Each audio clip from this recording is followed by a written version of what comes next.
Honorable député Mohamed Aïb Salim Dafé, Manga Wadjal, dernier orateur.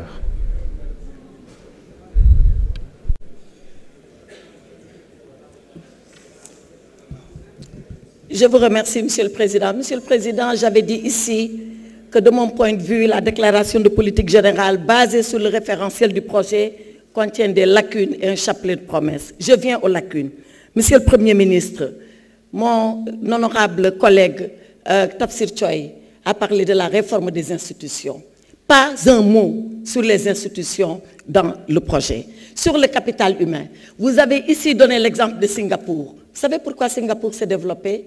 Ce n'est pas à cause de l'argent. Singapour n'avait même pas d'eau. C'est la Malaisie qui fournissait l'eau à Singapour. Singapour s'est développé par la discipline. Le Premier ministre Lee, que vous avez cité ici, a discipliné ce peuple. Si vous avez un devoir, une obligation première, c'est la discipline, parce que c'est par la discipline que nous pouvons nous développer. Le franc CFA, la souveraineté monétaire. Mais pourquoi vous n'en avez pas parlé? Il a fallu l'interpellation d'un député de votre camp pour que vous veniez ici expliquer ce que vous voulez faire avec le franc CFA. Pourtant, nous avons vos déclarations.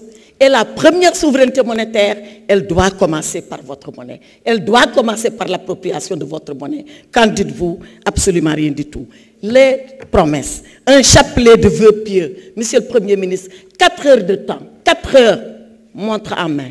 2 heures pour nous présenter votre projet, 2 heures pour répondre à nos quelques questions. Pourtant, il nous a suffi de quelques minutes.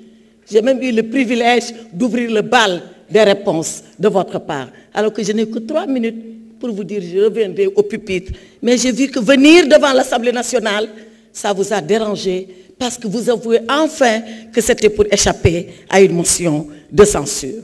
Alors, Monsieur le Premier ministre, Sénégal souverain, Sénégal juste, Sénégal prospère.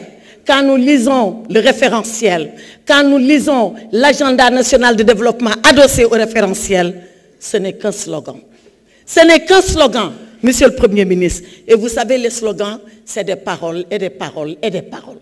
Et vous savez, les slogans, ça finit comme les anciens ont toujours dit, verba volant, les paroles s'envolent. Monsieur le Président, nous vous attendons. Comme le maçon au pied du mur, nous vous attendons sur les actes, nous vous attendons sur la vérité. Et je suis d'accord avec vous que c'est par la vérité qu'on doit se parler. Moi, Aïssata Tall, je n'ai jamais eu peur de la vérité.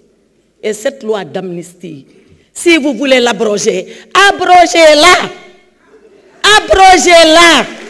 Je n'ai jamais dit que vous ne pouvez pas l'abroger. Mais quand vous l'aurez abrogé, s'il vous plaît, s'il vous plaît, il me reste encore 2 minutes, vous pouvez parler. Quand vous l'aurez abrogé, faites face aux conséquences. Faites face aux conséquences. Et c'est là où le peuple jugera. Et c'est là où le peuple arbitrera. Ne pensez pas, honorable Amadouba, que moi, j'ai peur de la loi d'amnistie. Je l'ai défendu parce que c'est mon devoir de ministre de la République de le faire. Je l'ai défendu parce que c'est ma conviction profonde qu'il fallait la faire. Je ne suis pas comme ceux-là qui sont d'accord dedans et qui dorment, ont peur d'assumer leurs responsabilités parce qu'ils font du populisme. Je vous remercie, Monsieur le Président. Merci beaucoup, honorable député Aïssata Tall. Honorable député Aïb Dafé.